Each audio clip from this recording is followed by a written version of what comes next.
आज शुक्रवार 26 जानेवारी 75वा भारताचा प्रजासत्ताक दिन.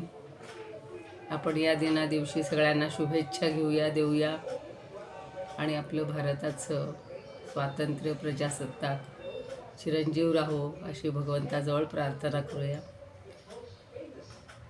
वसुदेव सुतं देवं कंसचाणूरमर्दनं देवकी परमानंदं कृष्णं वंदे जगद्गुरुं. गुरुर्ब्रह्मा गुरुर्विष्णू गुरुर्देवो महेश्वरः गुरुः साक्षात् परब्रह्म तस्मै श्री गुरवे नमः. शांताकारं भुजगशयनं पद्मनाभं सुरेशं विश्वाधारं गगनसदृशं मेघवर्णं शुभांगं लक्ष्मीकान्तं कमलनयनं योगिभिर्ध्यानगम्यं वन्दे विष्णुं भवभयहरं सर्वलोकैकनाथं. यं ब्रह्मा वरुणेन्द्र रुद्रमरुतस्तुन्वन्ति दिव्यैस्तवैर् वेदैः साङ्गपदक्रमोपनिषदैर् गायन्ति यं सामगाः. ध्यानावस्थिततद्गतेन मनसा पश्यन्ति यं योगिनो यस्यान्तर्न विदुःसुरासुरगणा. देवाय तस्मै नमः. देवाय तस्मै नमः. जय श्रीकृष्ण. भारत माता की जय. सर्वांना प्रजासत्ताक दिनाच्या पुन्हा एकदा शुभेच्छा. जे 75 वर्षाचे असतील त्यांच्या जन्मापासून बरोबर आता हे 75वा प्रजासत्ताक दिनाचा सोहळा किंवा आपण कार्यक्रम साजरा करतोय ते भाग्यवान आहेत. जे नव्यानं आता तरुण आहेत त्यांनाही हे भाग्य आहे. लहान मुलांना याचा आनंद आहे. तर सगळ्यांनी आपण हा आजचा उत्सव म्हणूया, दिवस आनंदानं साजरा करूया. एक काहीतरी मनामध्ये निश्चय करूया की भारत देशा या मातृभूमीसाठी मला जे जे काही करता येईल ते मी उरलेल्या आयुष्यात करीन अशी प्रतिज्ञा करूया. आणि सुरुवातीला मला असं वाटतं की ते एक छान सगळ्यांना कविताच होती पूर्वी, पण जे गीत आहे ते एखादं कडवं म्हणते आणि मग आपल्या आजच्या याला सुरुवात करते. खरं म्हणजे तुम्हालाही कोणाला काही सादर करायचं असेल तर आज चालू शकेल. हे राष्ट्र देवतांचे, हे राष्ट्र प्रेषितांचे, चंद्र सूर्य नांदो स्वातंत्र्य भारताचे. हे राष्ट्र देवतांचे, हे राष्ट्र प्रेषितांचे, चंद्र सूर्य नांदो स्वातंत्र्य भारताचे. कर्तव्य दक्ष भूमी सीतार गुत्तमाची रामायणे घडावी येथे पराक्रमाची. शिर उंच उंच व्हावे हिमवंत पर्वताचे, चंद्र सूर्य नांदो स्वातंत्र्य भारताचे. हे राष्ट्र देवतांचे, हे राष्ट्र प्रेषितांचे, चंद्र सूर्य नांदो स्वातंत्र्य भारताचे. खूप सुंदर अशी आहेत त्यातली बाकीची पण कडवी.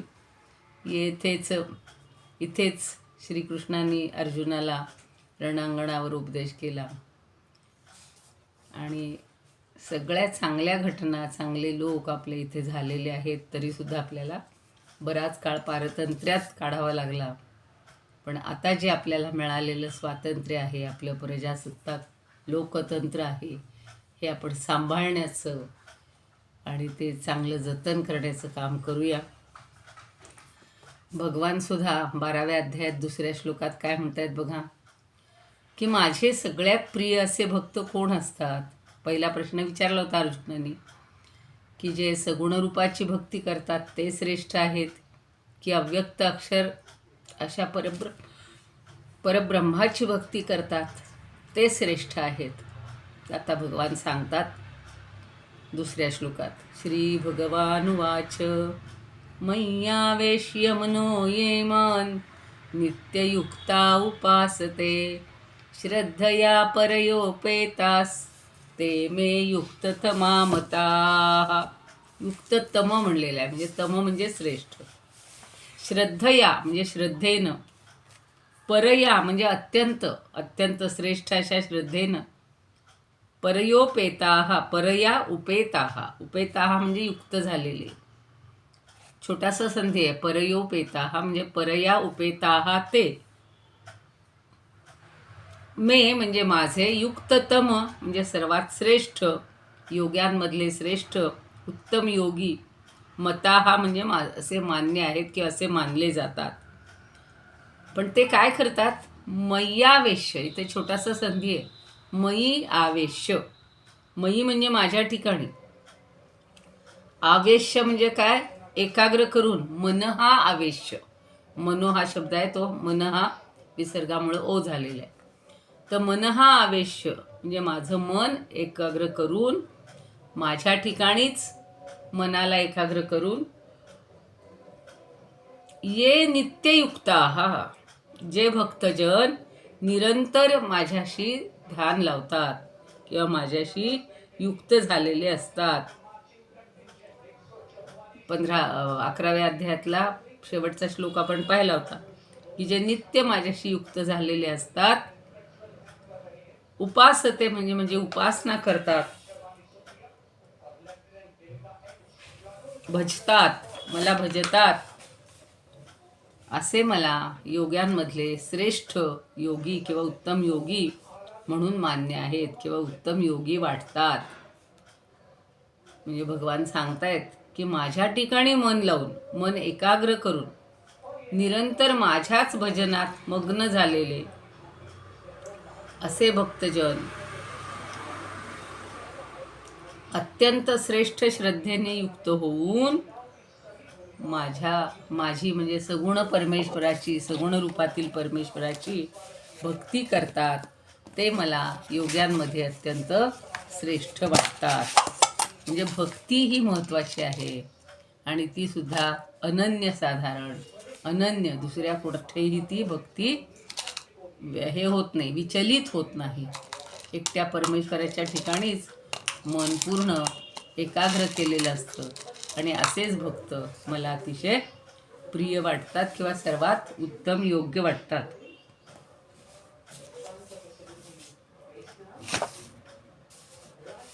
आता समश्लोकी बघूया. विनोबा म्हणतात, रोऊनी मन माझ्यात भजती नित्य जोडिले श्रद्धेने भारले माझ्या ते योगी थोर मानितो. जे श्रद्धेनं भारले गेलेले आहेत ते योगी श्रेष्ठ आहेत, ते योगी थोर आहेत. तुकाराम महाराज म्हणतात, बोले भगवान दासा निजमानसा मद्रूपी योजुनिया स्वरूपी मन हे साधन नित्याचे आत्मभक्तीने भजती जया चित्ती ते थोर मज संमत पांडवा तुका बरवा वाटतो.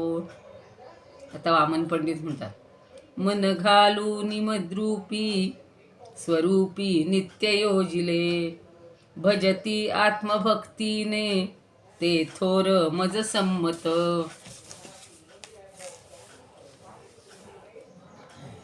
चव्हाण म्हणतात, मन ठेवून माझे ठाई चित्त जोडून उपासती तोच मला वाटे श्रेष्ठ योगी परमश्रद्धेने भजती. तर मोरोपंत म्हणतात, ठेवून मजवरी मज जे परमश्रद्धा धरुनी ते असा ते अन्य माते उपासिती जेते मजला युक्ततम महामान्य. तर तुलसीदास म्हणतात, जो जो में मन राखिके सेवत, सेवत सेवक भाव। बहुश्रद्धा सो जुगत से, बहुश्रद्धा सो जुगत सो। सबते ते अधिकाय, सगळ्यांमध्ये ते मला अधिक प्रिय असतात. बहुश्रद्धा, अत्यंत श्रद्धेने जे युक्त असतात ते मला पटतात किंवा ते माझी भक्ती करतात, म्हणून ते मला पसंत आहेत. प्रज्ञानानंद म्हणतात, माझ्या रूपी मला ठेवूनी, सदा स्वरूपी जे रमती. माझ्या रूपी मला ठेवूनी, सदा स्वरूपी जे रमती. पराभक्तीने भजती मज, ते योगी श्रेष्ठ मला गमती. पराभक्तीने भजती मज, ते योगी श्रेष्ठ मला भजती. हा भक्त सुद्धा भक्ती योगच सांगितलेला आहे. योगचा अर्थ आपण रोज पाहतो की योग म्हणजे काय? जोडणे, जुळणे. परमात्मा आणि जीवात्मा किंवा आपला देह, मन, आत्मा आणि ब्रह्म हे सगळं जोडायला पाहिजे. देह वेगळा, मन वेगळं, आत्मा वेगळा, परमात्मा वेगळा असं मानलं तर तो सगळा विभक्त आहे. पण भक्त जो असतो तो कधीही विभक्त होत नाही, त्या परमेश्वराशी कायम जोडलेलाच राहतो. शंकराचार्य म्हणतात की जो भक्त विश्वरूप परमेश्वरामध्ये मनाला स्थिर करून सर्व योगेश्वराचा जो ईश्वर आणि रागादी 5 क्लेशरहित असलेल्या परमेश्वराची, म्हणजे 11व्या अध्यायाच्या अखेरच्या श्लोकातील निवेदनाप्रमाणे निरंतर अत्यंत तत्परतेनं उत्तम श्रद्धायुक्त होऊन जे उपासना करतात ते श्रेष्ठतम योगी आहेत. एकच नाही सांगितलेलं, जे जे जे कोणी अशी भक्ती करतात ते, कारण ते निरंतर माझ्यामध्ये चित्त ठेवून रात्रंदिवस व्यतीत करत असतात आणि त्यांना युक्ततम म्हणणंच योग्य आहे. नुसता युक्त श्रेष्ठ असं म्हणणं नाही, युक्ततम. तम म्हणजे कालच मी सांगितलं होतं सुपरलेटिव्ह डिग्री, श्रेष्ठ असं म्हटलेलं आहे. आता 3रा श्लोक बघूया. ये त्वक्षरम निर्देशम, ये त्वक्षरम निर्देशम अव्यक्तं पर्युपासते. सर्वत्र गमचिंत्यंच कूटस्थमचलं ध्रुवम. इथे छोटासा संधी आहे. ये तू अक्षरम अनिर्देशम अव्यक्तम पर्युपासते. तू म्हणजे परंतु, परंतु जे, ये म्हणजे जे. अनिर्देशम, अनिर्देश म्हणजे ज्याचं निर्देश करता येत नाही, ज्याच्याबद्दल सांगता येत नाही अशा. अव्यक्तम, जो व्यक्त नाही अशा. आणि अक्षरम म्हणजे निराकार, अविनाशी. अव्यक्त म्हणजे निराकार आणि अक्षर म्हणजे अविनाशी. अशाची जे पर्युपासते, जे निरंतर पूजा करतात, निरंतर ध्यान करतात. आणि सर्वत्र गम, सर्वत्र गम म्हणजे सर्वव्यापी असलेल्या, अचिंत्य, त्याच्याबद्दल काही सांगता येत नाही, चिंतन करता येत नाही अशा अचिंत्य. आणि कूटस्थम, कूटस्थ म्हणजे सर्वव्यापी किंवा एकरूप असणाऱ्या, एकरस असणाऱ्या. ध्रुवम म्हणजे निश्चित, नित्य. खरं म्हणजे 3रा आणि 4था हे श्लोक दोन्ही जोडून घ्यायचे आहेत. अशाची जे निरंतर भक्ती करतात ते काय करतात, 4थ्या याच्यामध्ये म्हणलेलं आहे की ते मलाच येऊन मिळतात. ते प्राप्नुवन्ति मामेव. हा एक क्रियापद घेऊ आणि आपण इथे थांबू. मग 4थ्यातले पुन्हा बाकीची वैशिष्ट्ये बघूया की ते सगळे मलाच येऊन मिळतात. पण कसं आहे परमात्मा? त्याचं सगळं वर्णन केलेलं आहे की जो अचिंत्य आहे, सर्वत्र गम आहे, अनिर्देश्य आहे, कूटस्थ आहे, ध्रुव म्हणजे नित्य आहे, अचल आहे, अशाची जे उपासना करतात ते मलाच मिळतात असं पुढच्या श्लोकात सांगणार आहे.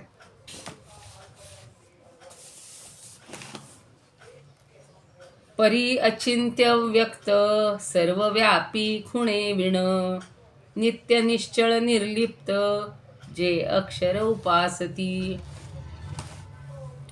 जे ह्या अशा सगळ्या, आता गुण नाहीच म्हणायचं, सगळ्यात काहीच नाही ना, ज्याचं चिंतन करता येत नाही, जो व्यक्त नाही, जो सर्वव्यापी आहे पण त्याला कुठलीच खूण नाही, किती सगळं म्हणजे म्हणलं तर तसं अनाकलनीय आहे सगळं, पण जे नित्य आहे, निश्चळ आहे, निर्लिप्त आहे, अक्षय आहे, अशाची जे उपासना करतात त्याला काय मिळतं ते पुढच्या श्लोकात सांगतात. तुकाराम महाराज म्हणतात, ना त्या बोलवे धरे क्षरेना, उपासना जरी त्याची, अव्यक्ती लागे चित्त सर्व अलिप्त अचिंत्य. जे अढळ शाश्वत श्रुतीसंमत जाणवी, तुका तेथी रहिवासी गुरुदासी पावला. आता आठवले काय म्हणतात बघा. निर्गुण अवाच्य अक्षर सर्वव्यापी अचिंत्य जे लोका, निर्गुण अवाप्य अक्षर, निर्गुण अवाच्य अक्षर सर्वव्यापी अचिंत्य जे लोका, ध्रुवकूटस्थ अचलही, ध्रुवकूटस्थ अचलही ऐशा रूपा उपासती जे का. मिरजकर म्हणतात, अविनाशी अनिर्देश निर्दोष अचल ध्रुव, भजती निर्गुण ब्रह्म भक्तीने जन वास्तव. गडकरी म्हणतात, भजती अक्षर ब्रह्म सर्वव्यापी अचिंत्य जे, अव्यक्त हि अनिर्देश कूटस्थ अचल ध्रुवम. तर भारती म्हणतात, झीजन वाढन दुर्लभ दावा या वर्णवेन कोणाही, अतुल अचिंत्य वसे जे सर्वत्र ही अढळ ब्रह्म भजताही. सगळीकडे अढळ आहे, सगळीकडे व्यापून राहिलेलं आहे, अशा ब्रह्माची भक्ती करतानाही काय होतं ते पुढच्या श्लोकात आपल्याला सांगणार.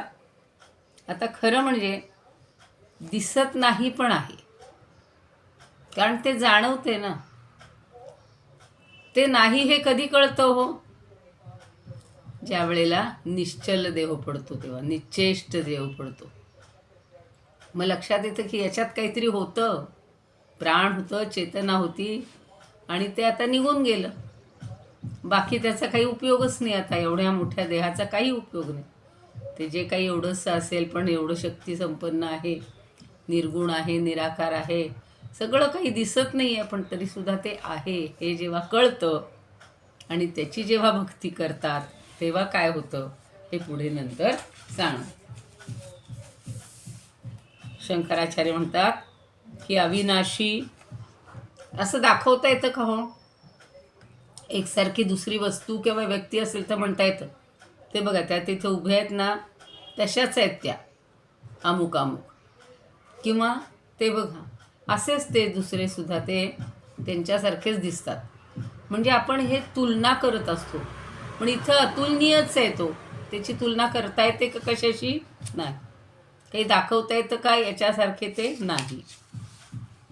आणि म्हणून अमुक एक प्रकारचा आहे असं सांगणं ज्याला कठीण आहे, अनिर्देश, पण सगळीकडे भरून राहिलेलं आहे, आणि ज्याचं ध्यान करणं सुद्धा अशक्य आहे, कठीण आहे, आणि जे एकमेव आहे पण सर्वत्र गमन, सर्व ठिकाणी भरून राहिलेलं आहे आणि निश्चित आहे. कूटस्थम अचलम ध्रुवम, ध्रुवम म्हणजे निश्चित, अशा परमेश्वराची जे लोक उपासना करतात. आता असा परमेश्वर म्हणजे कोण? भगवान सांगतात अशा माझी जे उपासना करतात ते मला प्रिय असतात किंवा ते श्रेष्ठ होत, असं दुसऱ्या श्लोकात सांगितलं. तसंच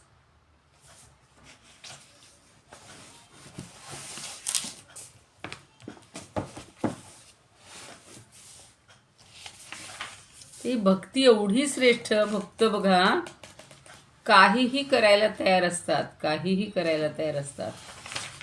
आणि असा जो भक्त असतो त्याचं असं एका शब्दात आणि एका ह्याच्यात वर्णन करता येत नाही. म्हणून 5व्या अध्यायात म्हणलं होतं बघा, विद्या विनय संपन्ने ब्राह्मणे गविहस्तिनी शुनिचैव श्वपाके च पंडिता समदर्शिनः. म्हणजे ज्यांनी आत्मरूप जाणलेलं आहे त्यांच्या दृष्टीनं सगळे सारखे असतात. शुनी म्हणजे कुत्रा, श्वपाक म्हणजे चांडाळ, पंडित म्हणजे विद्वान, असे हे समदर्शिनः, हे सगळे समदर्शी असतात. सगळ्यांच्या ठिकाणी एकच ब्रह्मतत्व आहे, परब्रह्म आहे असं मानतात. ते कसलाही भेदभाव करत नाहीत. म्हणून हे जे परब्रह्म परमात्म तत्व आहे हे संपूर्ण आपलं समजून घ्यायचं आहे. ते अचिंत्य आहे, व्यापक आहे, अव्यक्त आहे, आणि त्यामुळं त्याची उपासना करण्यासाठी अनेक जन्म घ्यावे लागतात किंवा अनेक जन्माचा अभ्यास असतो ज्ञानी लोकांचा, आणि मग ते शेवटी परमेश्वराला जाऊन मिळतात असं म्हटलेलं आहे.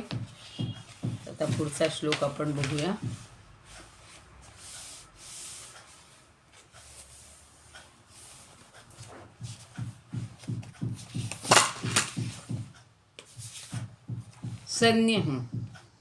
आता ते काय करतात? या अशा अचल, अक्षर, अनिर्देश्य, अचिंत्य अशा माझी उपासना करतात, एवढंच सांगितलं. पण ती कशी करतात? आत्ता मी जसं शुनीचैव श्वपाकेचं सांगितलं तसं. संयमेंद्रियग्रामं सर्वत्र समबुद्धयः ते प्राप्नुवन्ति मामेव सर्वभूतहिते रताः. छोटासा संधी आहे. संनियम्य इंद्रियग्रामम, इंद्रियग्रामम एक शब्द, आणि संनियम्य म्हणजे नियंत्रणात ठेवून, सम म्हणजे चांगल्या प्रकारे वश करून. कुणाला? इंद्रियग्रामम.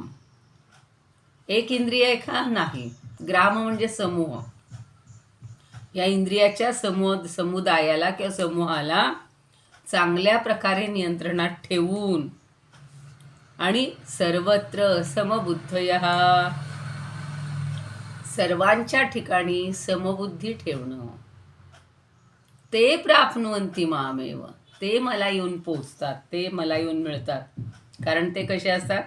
सर्वभूतहिते रताः, ते सर्व प्राणीमात्रांच्या हितामध्ये रत असतात. फक्त आपल्याच काय म्हणू आपण, जाती बांधवांचं, आपल्याच अमक्या समूहाचं कल्याण करणारे असे लोक नसतात.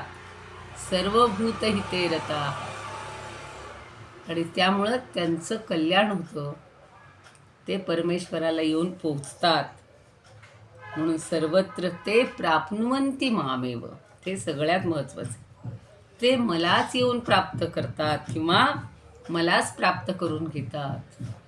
इतकी समबुद्धी जेव्हा येईल ना प्रत्येकाच्या ठिकाणी, कुठेच वाद भांडण, काही निदर्शनं, आंदोलनं, मोर्चे काहीच काढायची गरज नसणार आहे. आता ही सगळी पाहणी करायला काल आले होते बघा आमच्या इथे. आता तुम्ही कुठल्या ह्याचे, कुठल्या गटाचे, कुठल्या ह्याचे काय म्हणायचं, जातीचे, कुठला समूह तुमचा, मग त्याचे किती भेद आहेत. त्यांनी 5 भेद लिहून आणले होते. ब्राह्मण म्हणल्यानंतर जोशी ब्राह्मण आहेत का, ज्योतिषी ब्राह्मण आहेत का, दैवज्ञ ब्राह्मण आहेत का, काय का तुमचं, कुठून काय काय शोधून काढलं, आम्हालाही माहिती नाही. म्हणलं यातलं आम्ही काहीच नाही. मग तुम्ही कोण आहे? मग म्हणलं आमच्यात असे भेद असतात, ऋग्वेदी, यजुर्वेदी, सामवेदी, अथर्ववेदी. पण खरं म्हणजे हे ज्ञानावरनं पडलेले भेद आहेत, की ज्याचा अभ्यास जो करतो ते. सगळी माणसं इथून तिथून सारखी आहेत, समदृष्टी ठेवायची आपण. हे असले काहीच नको आहे खरं म्हणजे, कशाचेच खाली लिहिलं नको आहे, हे नको आहे, ते नको. भगवंत एवढं सांगतायत, 12वा अध्याय जरी प्रत्येकानं वाचला तरीसुद्धा खूप होईल. एवढं बाकी सगळं आपण साजरं करतोय, पण अजून डोक्यातला मनातला तनातनातला भेद काही संपत नाही. जर परमेश्वरापर्यंत आपल्याला पोहोचायचं असेल, परमेश्वरांना आपल्याला म्हणायचं असेल, तर हा सर्वभूत हिते रता हा एवढ्याच्या खाली जरी अंडरलाईन केली तरी, आणि समबुद्धीनं राहणारे ते मलाच प्राप्त होतात. खूप सुंदर असा हा श्लोक आहे. याच्यावर कितीही वेळ बोललं, कितीही काही सांगितलं, हे दोन्ही श्लोक तर ते कमीच आहेत. आणि ऐक्य भावानं उपासना करायची, ते सगळे मलाच येऊन मिळतात. निरंतर ऐक्य भावना, निरंतर सेवा, निरंतर उपासना ही निरंतर आहे, सतत आहे. अमुक आहे म्हणून आजच्या दिवस करायची, उद्या काही नाही, पुन्हा त्याच्याकडे बघायचंही नाही, असं नसतं.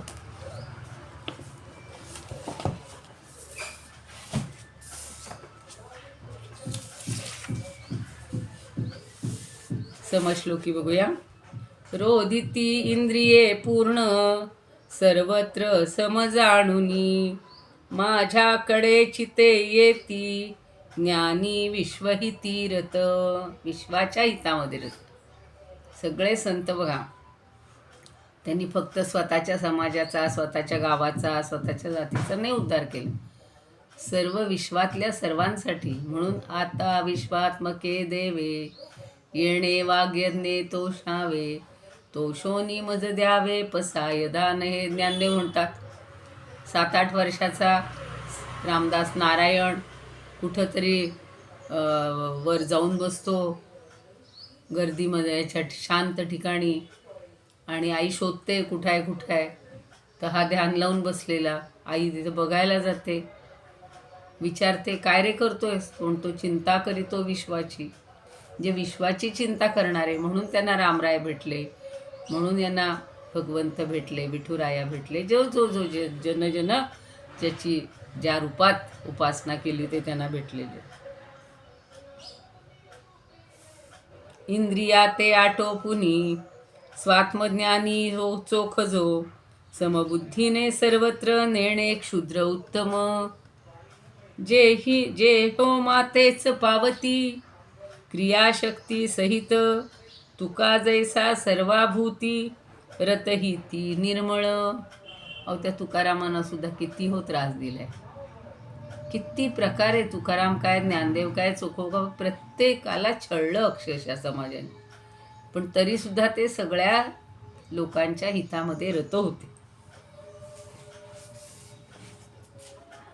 गोखले म्हणतात, रोधुनी इंद्रिये सर्वत्र समबुद्धी जो, सर्व प्राणी हिती दक्ष, त्या समत प्राप्ती केवळ माझीच प्राप्ती होणार आहे. सेनापती बापट म्हणतात, नियमुनी इंद्रियांसी सर्वत्र समबुद्धीने, सर्वत्र समबुद्धीचे तेही मलाच मिळती, सर्वभूत हिती रत. नंदापुरे म्हणतात, सकळ इंद्रिये स्ववश करोनी, सकळा देखे समभावे, सकल भूतांच्या हितात रमती, मलाच अंती ते पावे. तर हरिपंडित म्हणतात, कारण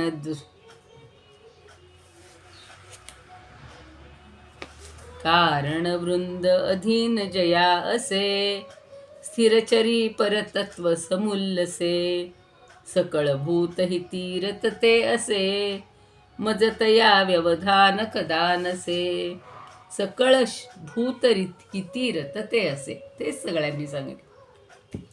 सगळ्या प्राणीमात्रांमध्ये जे रत असतात, मग्न असतात, त्यांच्या दृष्टीनं कुठेच भेदभाव दिसत नाही, आणि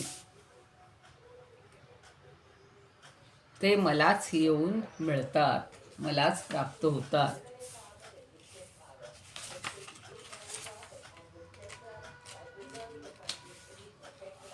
शंकराचार्य म्हणतात सगळी इंद्रियावरून लोक म्हणतील बघा आम्ही आता डोळ्यावर एवढा हे केलं आहे ना, नियंत्रण केलं आहे, बाकी सगळी इंद्रिय आमची तसं हवे तसे वागतात, फक्त डोळ्यावर नियंत्रण असं नाही.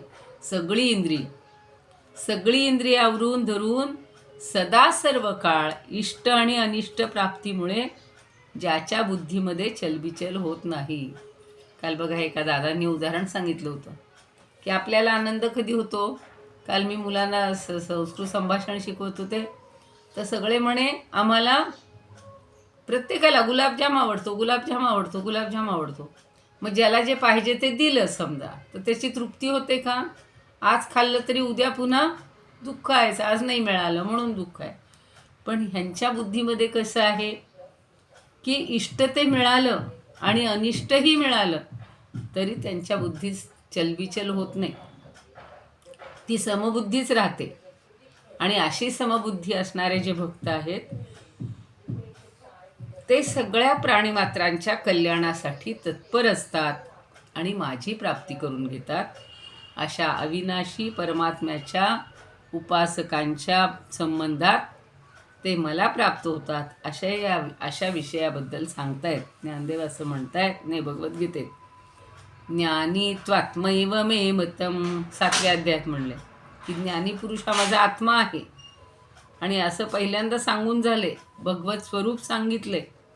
पण त्या संतांपैकी जे श्रेष्ठ आहेत, युक्ततम आणि अगदी अयुक्ततम असं काही सांगता येत नाही. सगळे युक्तच आहेत, श्रेष्ठच आहेत. तर सगळ्यात श्रेष्ठ कोण ते आता सांगतात.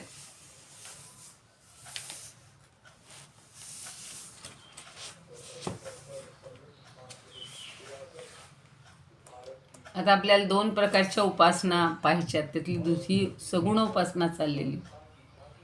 पण त्या दोन्हीपैकी कनिष्ठ कुठली आणि श्रेष्ठ कुठली असा अर्जुन काही कदाचित उपदेश हे करेल, प्रश्न विचारेल. म्हणून ज्ञानदेव काय म्हणतात बघा, उत्प्लवना सरिसा पक्षी फळासी झोंबे जैसा, सांगे नरू केवी तैसा पावे वेगा, तो के तुलेने एके वेळे हळूहळू ढाळे ढाळे. म्हणजे कर्ममार्गाने जाणारा कर्मयोगी आणि ज्ञानमार्गाने जाणारा ज्ञानयोगी यांची तुलना ज्ञानदेवांनी केलेली आहे. म्हणजे एखाद्या झाडावरून फळाकडं पक्षी आकाशातूनच झेप घेतो आणि फळाचा आस्वाद घेतो, पण त्याच्याकडं उडण्याची क्षमता नसते ज्याच्याकडं, तो मात्र फांदीवरूनच फळाशी निश्चितपणे जाऊन पोहोचल याची शंका नाही. निर्गुणाची उपासना अवघड आहे, ते आपल्याला पुढच्या श्लोकात सांगणार आहे. आणि ज्ञानदेवांचे शब्द वाचले म्हणजे कल्पना येते. ते म्हणतात मनाची नखी न लगे, जेथ बुद्धीची दृष्टी न रिगे, इंद्रिया कीर जोगे काय होईल, जया सर्वत्र सर्वपणे सर्वाही काळी असणे, जे पाहुनी चिंतवणे हिमपुटी झाले, जे होय ना आहे जे नाही ना आहे, ऐसे म्हणून उपाये उपजतीची ना, जे चळे ना ढळे सरे ना मयळे, ते आपुले नीची बळे अंग विलेजिही. असं सगळं ज्ञानदेवांनी वर्णन केलेलं आहे की त्यांच्या ठिकाणी काही मनाला असा फरक नसतोच, कुठला कष्ट नसतोच, बुद्धीमध्ये किरणाचा प्रवेश होतच नाही. हे इंद्रियांना काही साध्य होईल का असे सगळे प्रश्न विचारलेले आहेत. पण ज्याची कल्पना करता करता चिंतन शक्तीसुद्धा चिंताक्रांत होऊन जाते. जे होते असे म्हणता येत नाही आणि होत नाही असंही म्हणता येत नाही, नाही असंही म्हणता येत नाही. सगळं त्यांच्या दृष्टीनं सारखंच असतं, एकच असतं. मिळालं तरीच भलं, नाही मिळालं तरी भलंच, असे जे मानणारे आहेत ते माझे भक्त आहेत किंवा ते मला प्राप्त होतात. ज्ञानदेवांनी खूप जास्त सविस्तर दिलेलं आहे, पण आपल्याला जास्त बघायची हे गरज नाही. तसं या श्लोकावरचं ते असं बोलतात, मग संयमाची धाटी सुनी मुरडिली उफराटी, इंद्रिये कोंडिली कपाटी हृदयाची या, ऐसे न जे समबुद्धी गिळावया सोहम सिद्धी, अंगविताती निरवधी योग दुर्गे, आपुलिया सोटा वाटी, शून्य घेती उठा उठी, तेही मातेची किरीटी पावती गा माझ्या पुस्तकावरच्या मुकुटापर्यंत ते पोचतात असं त्यांनी म्हटले. थांबूया, 2 श्लोक झाले. मी पटकन विसरल्यामुळं दुसरा पुन्हा घेतला. योगेशं सच्चिदानंदं वासुदेवं व्रजप्रियं धर्मसंस्थापकं वीरं कृष्णं वन्दे जगद्गुरुं. कृष्णाय वासुदेवाय हरये परमात्मने प्रणतः क्लेशनाशाय गोविंदाय नमो नमः. ओम पूर्णमदः पूर्णमिदं पूर्णात् पूर्णमुदच्यते पूर्णस्य पूर्णमादाय पूर्णमेवावशिष्यते. ओम शांती शांती शांती. कुणाला काही विचारायचं असेल? आज बघा, सकाळी डॉक्टर संजय मालपाणींनी सांगितलं की प्रजासत्ताक किंवा गणतंत्र ही संकल्पना भगवान श्रीकृष्णांपासून सुरू आहे. त्यांनी द्वारकेमध्ये गणतंत्र, त्या काळात गणतंत्राची योजना केलेली होती आणि म्हणून भारत हा देश सगळ्यात पहिला आहे की ज्यानं गणतंत्र किंवा प्रजासत्ताक या राज्यपद्धतीचा अवलंब केलेला आहे. म्हणून आपण त्याबद्दल आपल्याला अभिमानही वाटला पाहिजे. आणि सगळ्यात श्रेष्ठ हे राम आणि कृष्ण हे दोन्ही असे अवतार आहेत की ज्यांनी आपल्या जगाला कसं वागायचं, आदर्श काय आहेत हे सगळे दिलेले आहेत. तर त्यांचं स्मरण करून आजचा दिवस आपण थोडा आनंदात घालूया. सगळ्यांना शुभेच्छा.